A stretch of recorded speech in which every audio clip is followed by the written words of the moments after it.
Cette semaine, Baruch Hashem, Parashat Yitro, 5784. Dans Parashat Yitro, il y a le don de la Torah. D'accord? Et naturellement, tout le monde en parle, mais on ne sait pas exactement ce que c'est que la Torah, exactement ce que c'est que la Torah, exactement à quoi elle sert, quel est l'intérêt pour nous d'avoir la Torah. Et donc, d'abord, je voudrais vous poser des questions. Si jamais il y a quelque chose qui heurte, posez des questions en plein milieu. D'accord? On commence par des choses simples. C'est marqué Bereshit bara Elokim et hashamayim ve'et haaretz. Au début, Hachem, il a créé les cieux et hashamayim ve'et haaretz et la terre. Et les Chachamim disent Bet Reshit. Il y a eu par deux choses, il les a créés. Quelles sont les deux choses qui ont fait que le monde fut créé? Il y avait deux Reshit, deux têtes. Oui. Première tête, c'est l'Israël. Deuxième tête, c'est la Torah. Donc tout le monde, tout ce qui existe, tout l'univers entier, lui, a été créé par et pour Réchit, les deux têtes que sont les têtes du monde, Israël et la Torah. D'accord? Et donc, il faut comprendre comment fonctionne Israël, comment fonctionne la Torah, quels sont leurs intérêts, les rapports qu'ils ont entre les deux. Un peu plus loin, dans Parashat Bereshit, c'est marqué Barati, à propos du Yetzer Hara, c'est marqué Tov Meod. D'accord? Tov Meod. Le Yetzer Hara, il est très bon. Je vous réponds tout de suite. Oui? C'est que s'il n'y a pas une notion de ce qui est mal, on ne sait pas ce qui est bien. Alors, au début, le mal était en filigrane. Avant qu'Adam et Rishon ne faussent, le mal était à l'extérieur de lui. Il ne fallait pas manger du fruit de l'arbre. Il ne fallait pas manger du fruit de l'arbre, oui, sans plus. Mais le mal n'était pas à l'intérieur de l'homme. À partir du moment où il a mangé du fruit, Adam Arishon et Chava ont mangé du fruit, le mal est à l'intérieur d'eux. Donc nous sommes tous peu ou prou un peu malades, oui. On a tous le Yetzer Hara. Quand on parle d'un tzaddik, on parle de quelqu'un qui est capable de lutter contre son Yetzer Hara, qui le voit venir, qui est capable de le maîtriser, oui, mais qu'on n'en ait pas, ça n'existe pas.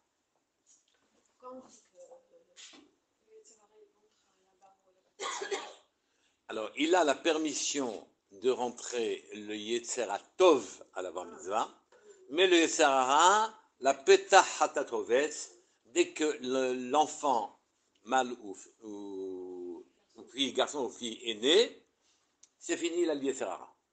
Au contraire, il ne bénéficie du Yetzer Tov que beaucoup plus tard. Pareil. Oui, à 12 ans, un peu plus tôt. Le Yetzer Tov. Avant ça, il n'y a que du Yetzer Hara. Oui, et maintenant vous comprenez en vérité pourquoi dans nos sociétés, de manière générale, il faut des tribunaux, il faut une armée, il faut la police. Oui, il faut parce qu'il y a des gens qui se laissent aller à Yetzer Hara, de manière générale. Et puis il y a des gens qui sont plus mechunachim. Ils sont éduqués. Ils s'empêchent eux-mêmes de faire ce qu'ils auraient fait s'ils s'étaient laissés aller à leur nature. Alors tous les enfants de moins de bat mitzvah, ils sont mechunachim, ils ne font le bien que par éducation. Exactement comme nous, d'ailleurs, d'une manière générale. Ne croyez pas qu'on n'est pas touché par le Yetzer Hara. C'est une plaisanterie, une douce plaisanterie, de croire que tout le monde est un tzaddik, etc. Oui. Donc, Akadosh Baruch Hu a créé le Yetzer Hara, et donc je vous ai dit, tout début en finesse, en filigrane, une esquisse de Yetzer Hara. Ça, c'était avant qu'il faute, et après, on a mangé le fruit, il est à l'intérieur de nous. Et Barati Yetzer Hara, Barati Torah Tavlin. La Torah est le remède du Yetzer Hara. Oui, le remède. Et ne pensez pas qu'Akadosh Baruch Hu, quand il fait un remède, lui qui a créé le Yetzer Hara, sait pertinemment quel est le remède. Il n'y a qu'un seul remède, c'est la Torah. Il n'y a pas d'autre possibilité. D'accord? Enfin, ma dernière remarque, qui va nous permettre de rentrer dans le sujet, c'est qu'on dit Al tikre charut à la luchot et la Al tikre charut à la luchot et la cherut. Oui, hein? Al tikra charut à la luchot. Ne dis pas que les mots sont gravés sur les tables qu'a reçu Moshe Rabbeinu, sur lesquelles il y aura la Torah. Lis Kherut, elles sont liberté. Et bon, c'est une dracha. On se demande bien, tous les gens qui ne sont pas Shomrei Mitzvot disent qu'ils sont fraïs. Ils sont libres. Oui, ils sont libres de toute mitzvot. Ils s'appellent libres. Donc, au contraire, la nature normale, c'est de définir la liberté par absence de contraintes et de mitzvot. Oui. Alors, en quoi la Torah est à analyser comme nous rendre libres? En quoi elle nous rend libres? Et on n'est pas en train de faire de la philo, on est en train de se demander en quoi réellement, de quoi la Torah nous libère. D'accord? Évidemment, déjà, elle nous permet de résister à notre Yetzirara. Il faut comprendre comment. D'accord? Mais de quoi, en quoi on est libre? En quoi s'appelle libre? D'abord, pour quelle raison fait-on cette dracha? Oui, où on dit, ne lis pas gravé, charout, et là, charout, lis liberté. Parce que c'est marqué, oui, que c'était gravé, charout, al aluchot. Normalement, quand quelque chose est gravé, il est gravé, ça aurait dû être écrit Charut Ba Luchot. D'accord? Et pas à la Luchot. Donc ça appelle cette dracha là, et Akadosh Baruch Hu nous a obligés quasiment à faire cette dracha. Donc, je reprends. Nous avons plusieurs questions. Oui? Réchit, le monde a été créé par et pour Israël, par et pour la Torah. Bereshit, par ces deux Réchit là, le monde il a créé Shamanim Varetz. Donc les cieux et la terre sont totalement dépendants de Israël et de la Torah. On verra quand quoi. Deuxièmement, le Serara est défini comme Tov Me'od. Sans lui, il n'y aurait pas de bien. Sans mal, il n'y aurait pas de bien. C'est clair. C'est-à-dire, on n'a pas de possibilité de définir qu'est-ce qui est bien de faire si je ne sais pas ce qui est mal de faire. Enfin, troisièmement, la Torah est appelée liberté. Liberté, liberté de quoi? Alors, on va procéder gentiment. Qu'est-ce que c'est que la Torah? Comment l'acquérir? Et qu'est-ce qu'elle nous apporte? 1. Qu'est-ce que c'est que la Torah? 2. Comment l'acquérir? 3. Que nous apporte la Torah? Et parlons autant que possible, très pratiquement. Il y a une Mishnah dans Pirkei Avot que tout le monde connaît. Cette Mishnah, elle dit la chose suivante. Amar Rabbi Yehoshua ben Lévi, il a dit Rabbi Yehoshua, le fils de Lévi, Bechol yom vayom, tous les jours, Batkol, une voix sort du ciel, Yotse Mehar Chorev, excusez-moi, elle sort du Sinaï, Umachezet, et elle publie, elle crie la chose suivante, et Omeret, elle dit, Oy lahem la briot, me'elbona shel Torah. Malheur aux créatures de la honte qu'ils font à la Torah en la négligeant. On peut comprendre, déjà, on peut avoir une approche claire, oui. Quand on dit malheur aux créatures, oui, malheur aux créatures, parce qu'elles font honte à la Torah, c'est que, puisque je vous ai dit que le monde a été créé pour Israël et par Israël, pour la Torah et par la Torah, puisque le monde a été créé comme ça, évidemment, si tu négliges la Torah, le monde va vaciller sur ses bases. Le monde ne va pas tenir sur ses bases. Mais, allons plus loin. D'accord? Ici, c'est marqué à propos de cette. Et un peu plus loin, c'est marqué chez Neymar. Oui, Altikra, Charut, et la Cherut, Sheinlecha Ben Chorin, donc liberté plutôt que tu lis gravé, oui, parce qu'il n'y a pas d'homme libre, Ben Chorin, et là, Mishéosek Betalmud Torah, que celui qui étudie la Torah. Et il faut expliquer. On n'a pas l'impression de ne pas être libre si on n'étudie pas. Au contraire, on a l'impression d'être plus libre quand on n'étudie pas et qu'on s'est libéré des contingences et des obligations de la Torah. Et on ne se définit pas comme ultra-orthodoxe, on n'est pas tous des rabbinim, etc., etc. Vous connaissez toutes les phrases. Oui. Et donc ici, c'est marqué que c'était gravé. Oui, c'était gravé. La Torah était gravée sur des tables. Les tables sont représentées comme un peu arrondies au-dessus, parce que les tables symbolisent le cœur de l'homme. Les tables symbolisent le cœur de l'homme, oui. Et que le cœur de l'homme, le cœur de l'homme, du temps où les Bnei Israël étaient montés au Sinaï, était pur et parfait. Il n'y avait même plus le péché d'Adam Arishon. Oui, il n'y avait même plus le péché d'Adam Arishon. Donc le cœur était pur. Et dessus, les lettres de Torah s'impriment. Les lettres de Torah s'impriment sur un cœur qui est Osek Batorah.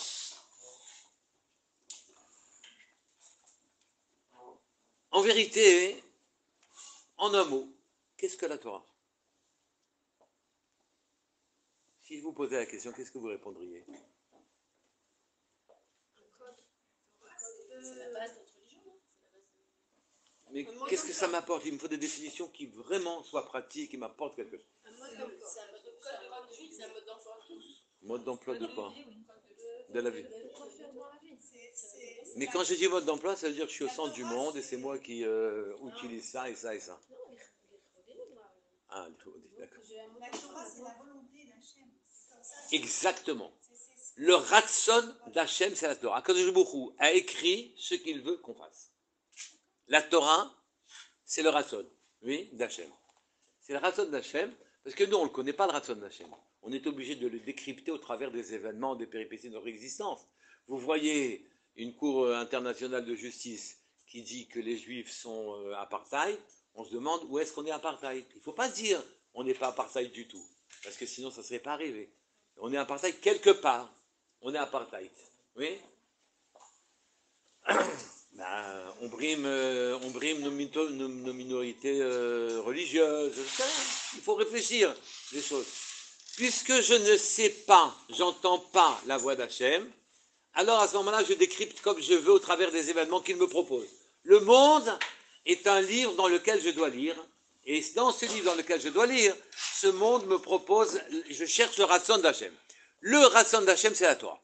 D'accord? Il dit, tu te lèves le matin, tu fais ça, tu manges, tu fais ça, ça tu manges pas, etc. Et donc, quelque chose beaucoup défini, elle a défini un ratson. Mais il y a quelque chose d'étonnant. D'habitude, en ce qui nous concerne, moi et mon ratson, ce sont deux choses différentes. Mon ratson est un fluide, d'accord? Une idée. Et moi, je suis moi. Oui? Mais à cause de beaucoup, il n'a pas de gouffre. Donc son ratson, il se confond avec lui-même. Il est lui, il est son ratson. Il veut et le monde est. Il suffit qu'il veuille, il dit, et le monde est. Oui? Il n'y a pas de distance. Et ce que je viens de dire, qui paraît évident et sans importance, est d'un immense intérêt en ce qui nous concerne. Pour quelle raison? Je veux dire que quand j'étudie la Torah, au bout du compte, quand j'ouvre un livre de Torah, et que je l'étudie, je suis au sec, que je m'applique à comprendre toutes les implications des choses, d'où ça vient, les causes, les conséquences, et tout ce que le livre m'apprend, quand j'en suis là, ça veut dire que je n'ai pas besoin d'avoir une écoute d'Hachem comme un grand chassid. Je n'ai pas besoin de me coller à Hachem en ne regardant que lui. Je suis en train, en décryptant ce qu'il a écrit, en regardant le code, en regardant ce qui est marqué, à partir de ce moment-là, sans avoir d'écoute, ça veut dire sans être collé à lui, rien qu'avec ma tête, oui, avec mes idées, avec ma manière de voir les choses, avec cet échange que j'ai, oui, il a dit ça, là, il n'a pas dit ça, moi j'aurais pas dit ça, donc il faut corriger, etc. Cet échange-là, c'est que j'ai un contact avec Hachem sans être obligé d'être un très grand chassid. J'étudie la Torah, et à partir de ce moment-là, j'ai immédiatement lien, Kesher, avec Hachem. Et donc, quand on te dit que la Torah, c'est son ratson, et que son ratson, c'est lui, puisque les humains, ils sont eux, et leur ratson sont deux choses différentes, oui, ce sont deux choses différentes, ils ont un gouffre, et puis ils peuvent vouloir un jour une chose, un autre jour une autre chose, ils sont perturbés. La dualité qu'il y a dans l'homme, par le gouffre, le perturbe. Un jour, il veut un café noir, un autre jour, il veut un café au lait. Hein? Oui, mais Hachem, il est. C'est ce qu'on est à l'instant T. Hachem, il ne change pas.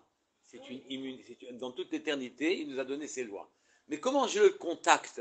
Soit je suis un immense racide et je suis plein de dévotion en permanence, soit au contraire, je viens et j'étudie. J'étudie la Torah, j'étudie le Chumash, j'étudie la Gemara, j'étudie la Halachot. Je parle, oui, de ce qu'Akadosh Baruch Hu pense et qu'il dit. Et quand je parle et je pense de ce qu'Akadosh Baruch Hu a écrit, a dit dans sa Torah, à partir de ce moment-là, je suis lié à lui. À une condition, que j'ai l'intention de me lier à lui en étudiant. Si c'est une science qui est bien meilleure d'ailleurs, entre parenthèses, bien plus intéressante que les sciences humaines, alors à ce moment-là, hein, ça n'a pas d'impact.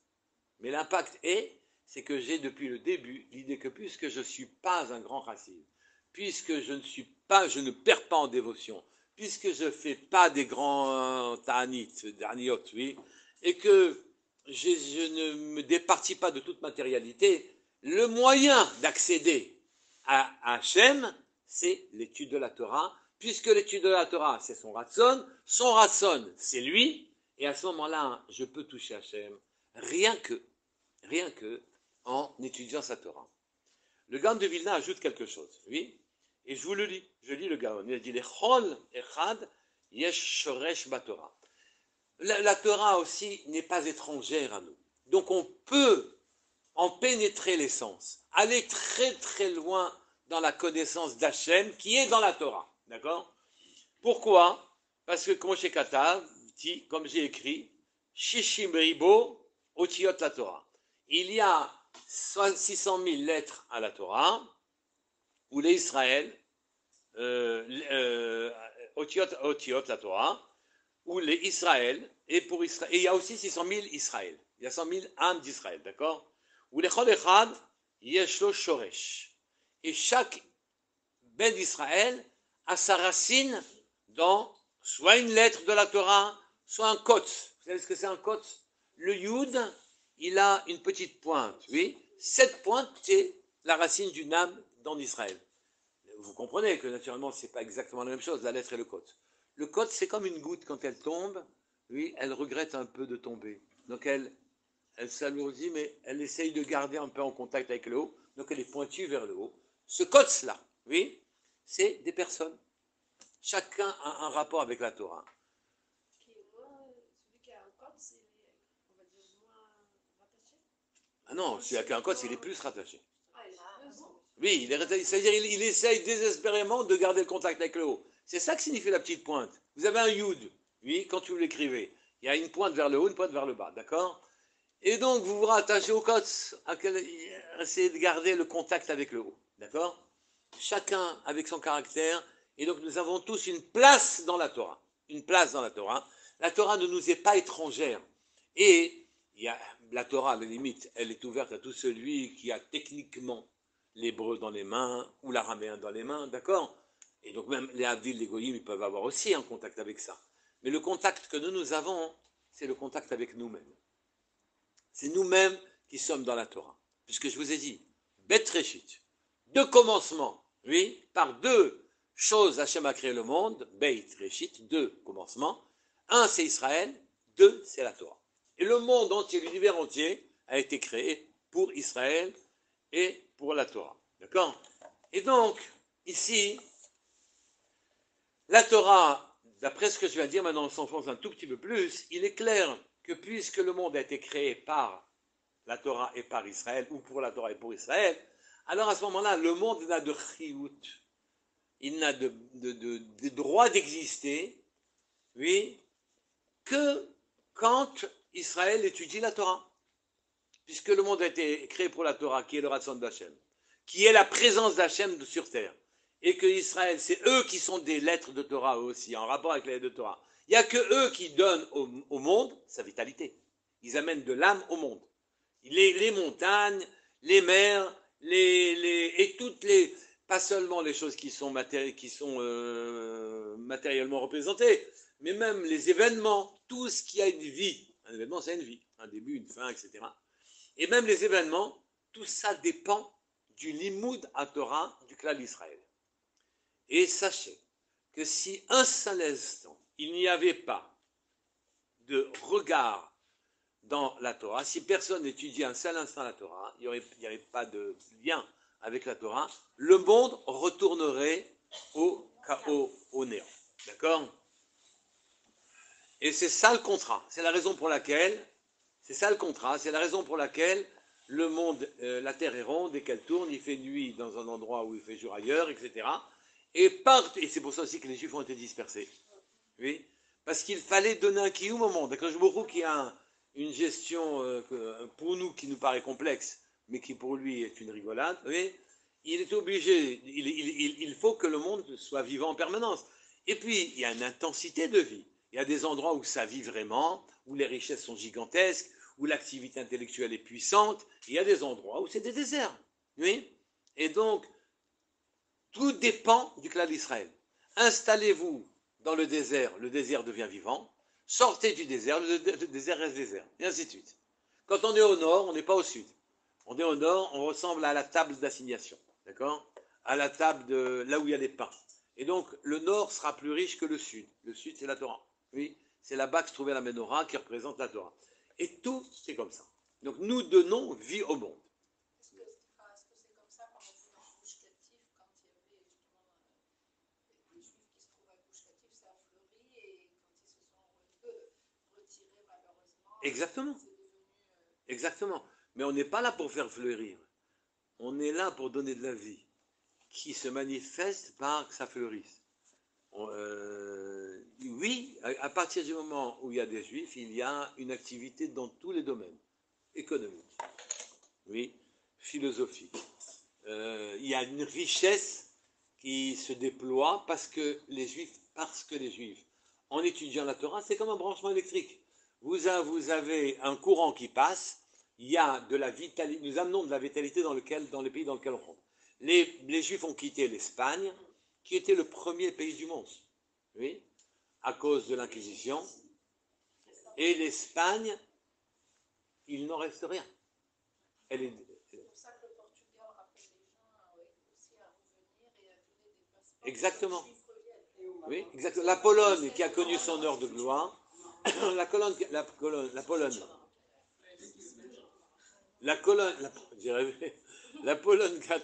a connu son heure de gloire, oui, alors ils détestent les Juifs. Ils détestent les Juifs, et ben oui, elle les rappelle. Bien sûr, elle les rappelle. Elle déteste les Juifs, elle les rappelle. Il n'y a de vitalité que par des Juifs qui étudient la Torah. Il n'y a pas d'autre vitalité dans le monde. La vitalité, elle est dans le fait qu'on se lie à Hachem, et à ce moment-là, on se lie à l'arbre de vie. Et à ce moment-là, le monde entier vit de ça. C'est comme ça que le monde vit. Et c'est comme ça que le monde brille aussi. Oui, que cette lumière que l'on amène, cette vitalité qu'on amène au monde, donne au monde sa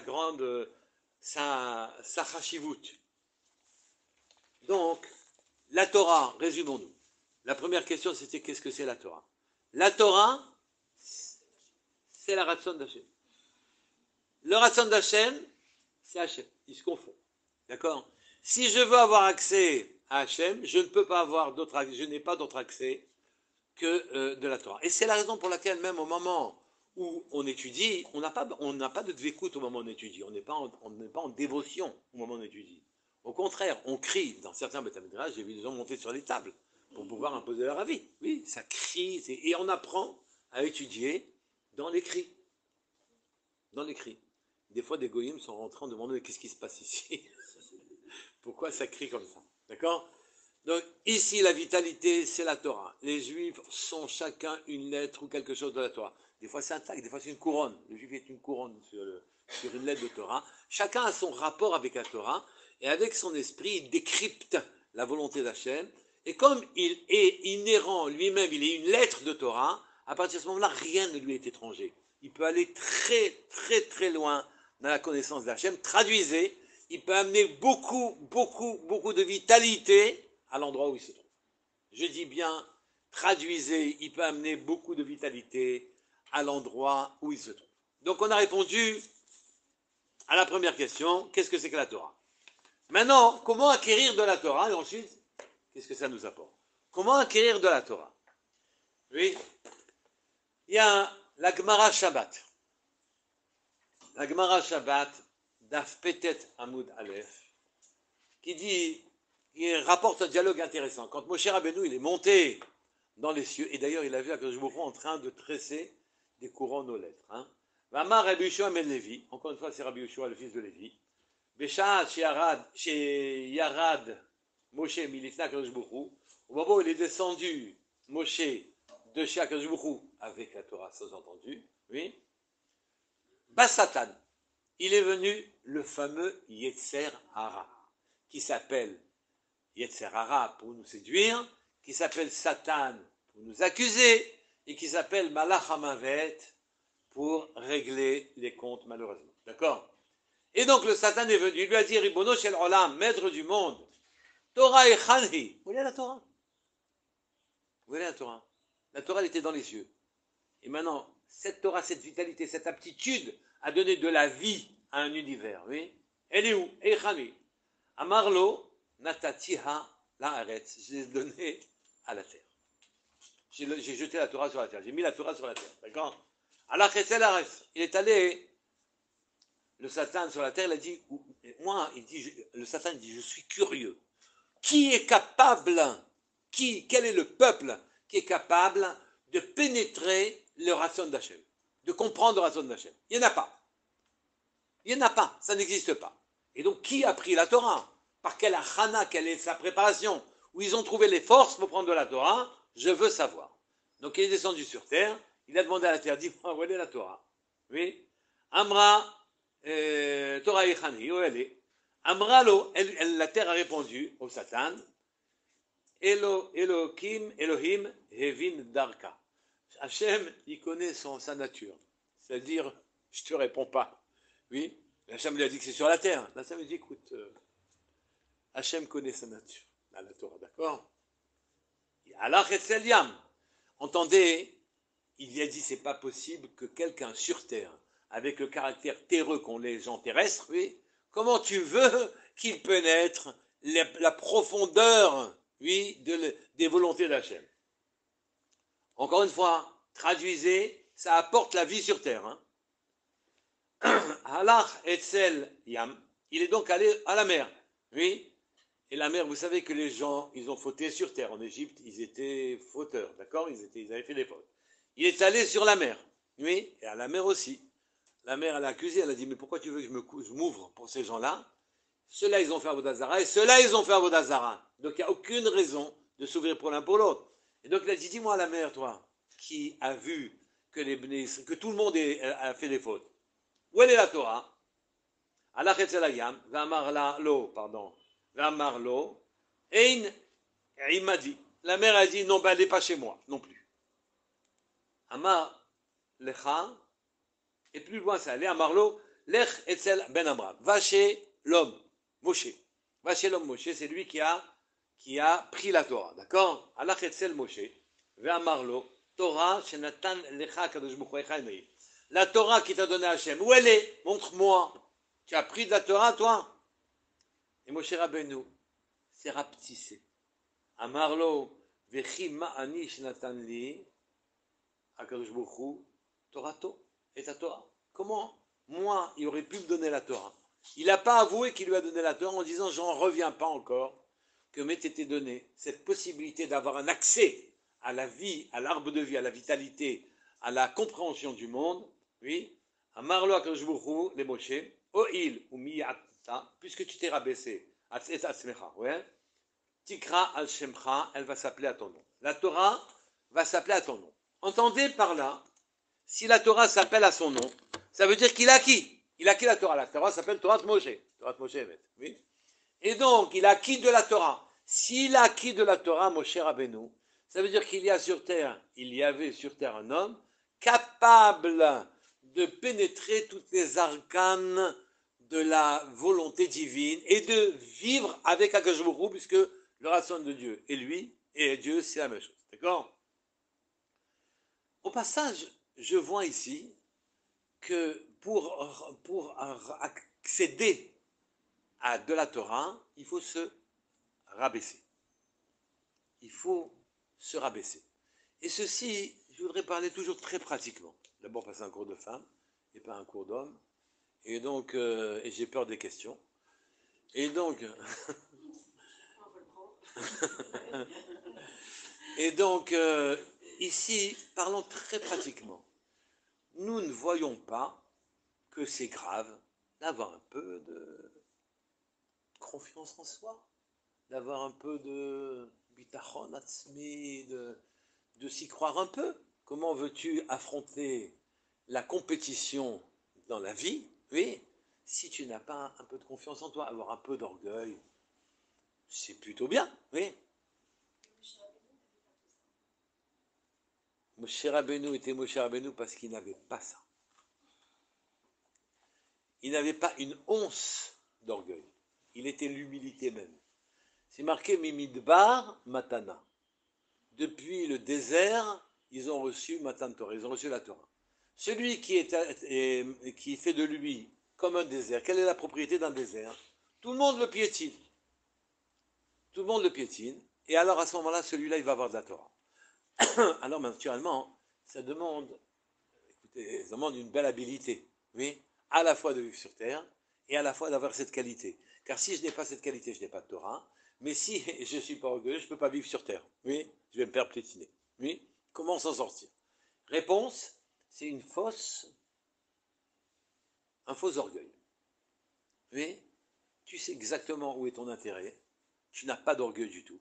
Oui, et tu supportes les situations sans réagir comme ce que exigerait de toi l'orgueil. Tout simplement. Tu gardes ton intégrité personnelle devant l'adversité tu gardes ton intégrité personnelle et tu ne réagis pas là où on attend que tu réagisses. Celui qui passe pour un idiot à l'égard de quelqu'un d'autre, il peut dire ça n'a pas d'importance. Oui, ou bien, comment tu me prends pour un imbécile, etc. Et ainsi de suite. D'une manière générale, il faut de plus en plus annuler l'orgueil. Il n'y a pas de possibilité d'accéder à quelque chose de divin tant qu'il y a de l'orgueil. C'est marqué que l'orgueil repousse les pieds de la shrina. Le beaucoup est repoussé par l'orgueil. Si j'ai de l'orgueil, c'est moi qui suis le centre du monde. Oui, même le petit orgueil, gentillet. Je ne parle pas de celui qui est vulgaire par son comportement, oui, qui est grossier de comportement. Même le petit orgueil nous empêche d'accéder à quelque chose de vrai. N'amène pas le courant. Et donc, il faut apprendre d'un côté à réagir comme il faut, de l'autre côté ne pas être il y a un jeu permanent. Hein? On ne se fait pas piétiner, mais on peut se laisser piétiner, c'est pas grave. On peut se laisser piétiner, mais il y a deux manières d'être piétiné. Quand on est piétiné, qu'on est écrasé, c'est fini, on n'existe plus. Cette manière est la mauvaise. Mais celui qui est piétiné sans que ça le touche, lui, celui-là, il a tout gagné. Si vous avez tous entendu la ségoula, c'est pas une ségoula, c'est une obligation. Oui, que celui qui se fait crier et qui ne réagit pas, alors on peut lui demander des brachot. Je suis en train de vous dire la même chose, mais je vous donne le fond du processus. Le fond du processus, c'est que tant que j'ai une once d'orgueil, je n'accède pas à la vraie vie. Et c'est un grand problème. Donc il faut que j'apprenne à vivre sans orgueil et sans me démolir, sans être piétiné. C'est un apprentissage. C'est un apprentissage. Oui. Est-ce que chez Moshe Rabbeinu, c'était quelque chose de inné en lui, c'est pour ça que Hachem l'a choisi, ou bien c'est quelque chose qu'il a travaillé? Écoutez, je me souviens d'un Dvar Torah qu'a fait le gendre de Rav Shach, quand il était à Paris. Oui, il a dit, regardez,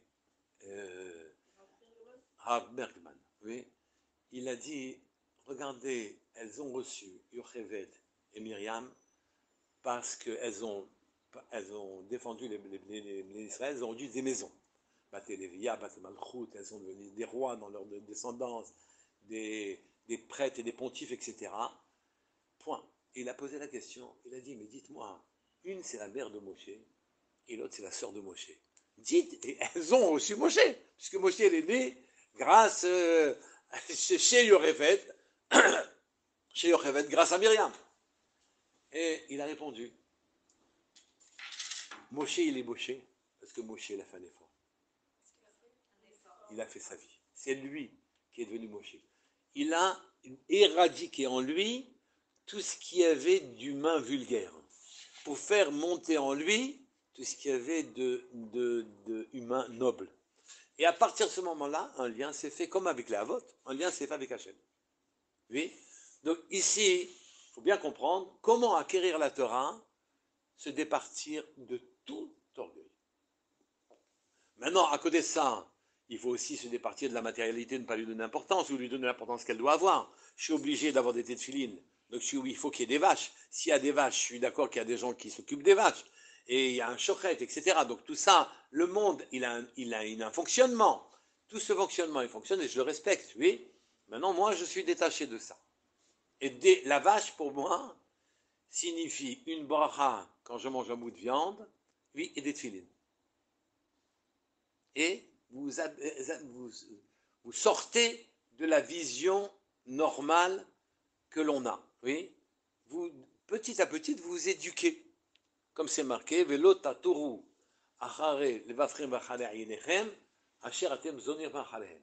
Et vous n'irez pas derrière votre cœur qui désire 1000 choses matérielles, oui, et vos yeux qui vous ouvrent une fenêtre sur les choses matérielles, n'ouvrez pas les yeux, oui, parce que vous vous prostituez à travers eux. Vous ne pouvez pas résister.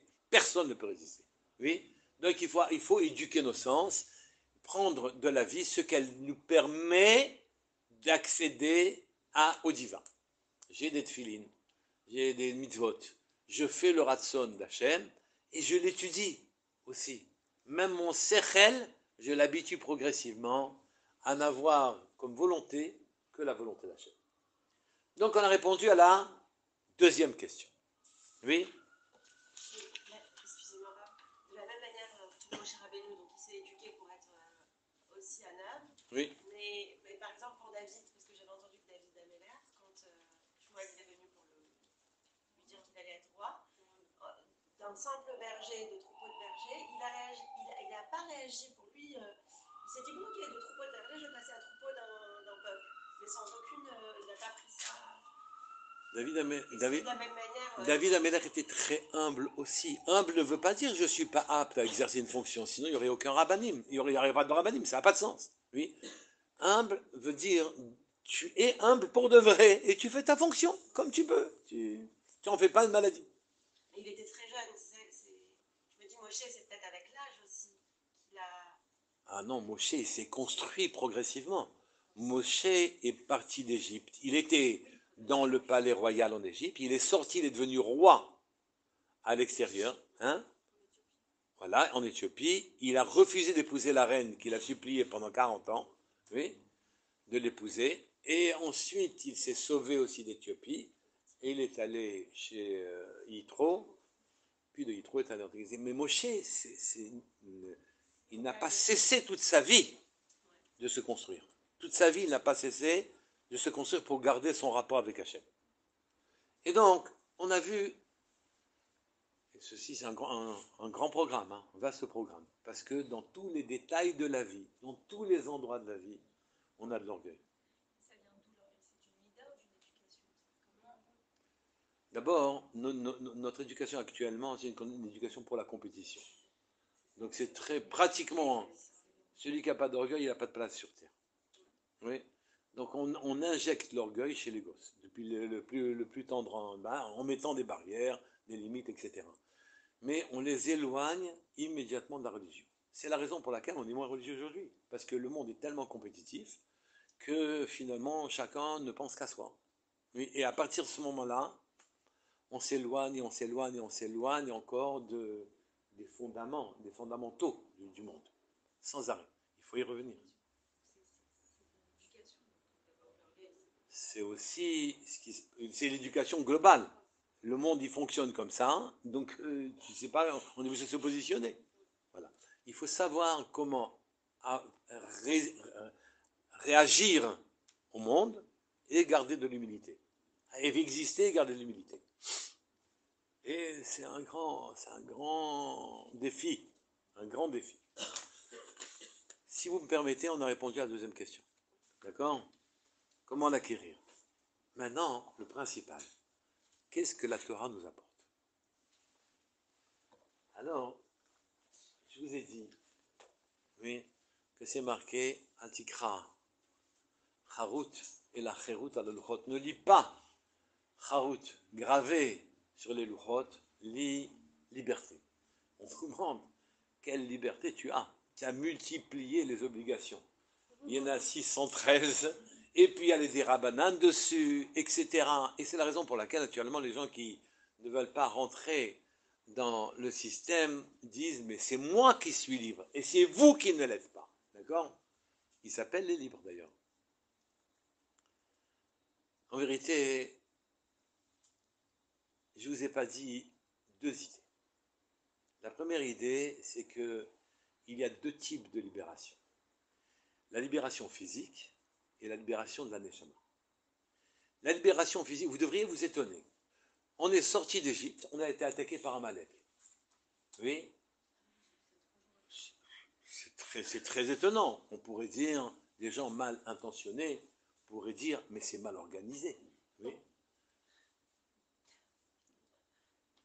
Pourquoi on est attaqué par Amalek? On vient d'écraser, enfin Hachem vient d'écraser l'Égypte, oui? Pour quelle raison maintenant? Qu'est-ce que ça veut dire cette attaque d'Amalek? Oui? On est libre, on ne devrait pas être attaqué. On peut dire, mais quoi, c'est un chilul Hachem presque. D'ailleurs, on ne se gêne pas pour dire, Amalek, il n'a pas hésité en voyant tout ce qu'il a vu en Égypte, il s'est quand même jeté dans la fournaise, il est mort, mais il fallait que soit maintenu sur terre l'idée de Amalek, l'idée qu'il y a autre chose que les Juifs, il y a autre chose que la Torah, il y a autre chose que Moshe Rabbeinu. Ça, c'est quand on regarde du côté des autres. Mais regardons de notre côté à nous. En fait, d'avoir été attaqué par Amalek, c'était tout à fait prévisible pour celui qui a un peu de séchel. Vu qu'il y a deux libérations. Une libération, c'est la physique, elle a eu lieu. Elle a eu lieu. On est sorti d'Égypte. C'est fini, on n'est plus esclave physiquement. Oui? Mais maintenant, notre neshama, elle est serve encore. Elle est servile. On a été formé à l'esclavage pendant 210 ans en Égypte. Oui? On n'est pas vraiment de nefesh libre. De la même manière que nous-mêmes, les besoins corporels étouffent toute volonté, velléité spirituelle. Oui? Ok, je dois étudier, mais je dois acheter mon pull, mais il fait froid, j'ai pas assez d'argent, il faut que je donne à manger à mes enfants, il faut que même si j'ai à donner à manger, il faut quand même un certain statut social, il faut ceci, il faut cela, au bout du compte. Oui, au bout du compte. Le corps opprime la neshama. Et là, cette fois-ci, c'est un combat de nous avec nous. C'est plus un combat avec les autres. C'est pas les Égyptiens qu'il faut chasser, c'est pas les Palestiniens qui nous empoisonnent, c'est nous avec nous. D'accord? Et nous, à ce moment-là, il faut qu'on se libère. Il faut qu'on se libère. Qu'on libère le vrai nous. Le vrai nous, c'est ma neshama. Oui? Je vous ai dit la semaine dernière, en fait, en ce qui concerne les créatures, elles ont une dualité. Elles ont une forme et elles ont une matérialité, un chomer. Surah et chomer. La forme, c'est ce qui définit la personne. Pas un n'a la même forme. Oui? Pas un visage ne ressemble à l'autre. D'accord? Pas un. Et donc, cette forme, c'est ce qu'on a de spirituel en nous. C'est elle qui va définir que le contenu, ce qui va être contenu dans cette forme-là, oui, va être naturellement caractérisé, défini par la forme. Oui, ma forme. C'est pour ça qu'on a l'impression que quand on regarde quelqu'un, on le connaît. Oui, en redévisageant, en regardant la forme, on sait qui il est. Et c'est vrai. Et c'est vrai. Et c'est vrai, mais après, il faut savoir naturellement bien manipuler ces notions-là. Mais la forme est spirituelle, la matière est matérielle. La matière est tyrannique. Tyrannique. Notre matière, notre corps est tyrannique. Il a des exigences permanentes. Et quand j'ai répondu aux exigences de base, il a des exigences plus subtiles. Oui, oui, je veux. Il n'est pas question de manger des pommes de terre tout le temps. Oui, et il faut que je les fasse frire, ou il faut que je les fasse bouillir avec du sel, pas du sel. Et je veux du poisson comme ça, pas du poisson comme ça. Et donc le corps est tyrannique. Et nous sommes prisonniers du corps. C'est un tyran, le corps. C'est pas un petit despote, le corps. C'est un tyran. Mais il vous empêche de définir votre forme, de définir votre propre spiritualité. Et la plupart des gens passent l'entièreté de leur vie pour rien. Pour rien. Ou pour peu de choses. Ils sont comme un chaînon dans une chaîne, mais eux, ils n'ont rien apporté, et ils se sont rien apporté eux-mêmes. Oui. Et donc ici, il y a une nécessité absolue. Il faut qu'on définisse, il faut qu'on libère notre âme. Oui. Et vous comprenez maintenant qu'en vérité, quand je vous ai dit que le roi a créé le Yetzer Hara pour qu'on s'en écarte, qu'on s'en éloigne. Oui. Et alors à ce moment-là, la Torah nous permet de lutter contre le Yetzer Hara. Quand j'étudie, je suis nourri par la Torah, en quelque sorte. Je suis nourri. À tous les sens du terme. À tous les sens du terme. Oui, ça dépend naturellement du degré spirituel de la personne, mais une personne pourrait être nourrie de Torah. Moshe Rabbeinu, quand il est monté au Sinaï, il est monté au ciel, pardon, pour chercher la Torah. Pendant 40 jours, il n'a pas bu, il n'a pas mangé. Oui. Et vous croyez que ce n'est pas une souffrance? Vu l'attraction de notre corps, vu que notre corps a des besoins, et que quand on les brime, c'est dramatique, oui, ben Moshe Rabbeinu, il a pu ne pas manger, mais il a fait la remarque qu'il n'a pas mangé. Oui, il a quand même dit, j'ai pas mangé. Il n'a pas dit, j'avais pas besoin de manger. Oui, y a pas, la question ne se pose pas. Donc vous voyez ici que la Torah est là pour que vous fassiez émerger ce que vous avez au profond de vous, votre vitalité, votre ratson, votre sheifot, vos aspirations. Vos aspirations, c'est votre vraie vie. La vraie vie, c'est pas si je vais manger au restaurant ou non. Oui, la vraie vie, c'est pas si je vais être directeur ou non. La vraie vie, c'est pas combien d'argent je vais gagner. La vraie vie, c'est qui je suis au fond de moi et comment je vais développer ma véritable profondeur. Comment développer? J'exagère déjà. Comment bichalal, je vais la laisser émerger. Oui, comment je vais me débrouiller pour qu'elle puisse émerger, que le fond de moi il puisse exister, que je ne me confonde pas complètement avec ce que je vois dans une glace. Oui. Et donc, ici, Akadosh Baruch Hu a donné la Torah et a voulu libérer l'âme. La Torah permet de libérer. Celui qui, avec sincérité, étudie la Torah, a des chances, beaucoup de chances, oui, de pouvoir se libérer. Je devrais vous le dire d'une autre manière, encore plus pratique. Oui. Il y a deux manières de vivre sa vie. La première manière, c'est d'étudier, mais quelle est la deuxième manière? Oui. C'est que Akadosh Baruch Hu, il nous a donné le choix. Oui. Soit tu étudies, soit tu travailles. Oui. Comme c'est marqué, qu'est-ce que ça veut dire Ben Chorin? Il n'y a pas d'homme libre, plus libre que celui qui étudie la Torah. C'est qu'en vérité, le choix est le suivant. Oui. Le choix est le suivant. Celui qui étudie la Torah, Ma'avirim, on lui enlève Me'alav, de lui, Ol, le joug de Derech Eretz, la nature des choses, oui, et l'autre Ol de Malchut, la Malchut Eretz. C'est-à-dire, soit je vis selon les lois naturelles, soit je vis selon les lois naturelles, soit je vis dans le monde de la Torah. Le monde de la Torah, puisque c'est lui qui a créé le monde, si la Torah a créé le monde, elle est au-dessus du fonctionnement du monde. Oui, elle a donc la maîtrise du fonctionnement du monde. Donc celui qui étudie la Torah se situe à un autre niveau que le fonctionnement banal du monde. Et c'est clair, soit, il y en a qui préfèrent d'ailleurs vivre dans les mains naturelles, c'est très sécurisant. Quand vous lâchez un crayon et qu'il tombe par terre systématiquement, c'est sécurisant. Oui, on peut raconter à son fils, tu sais, moi je t'apprends, le crayon, quand tu le lâches, il tombe. C'est un grand enseignement, oui.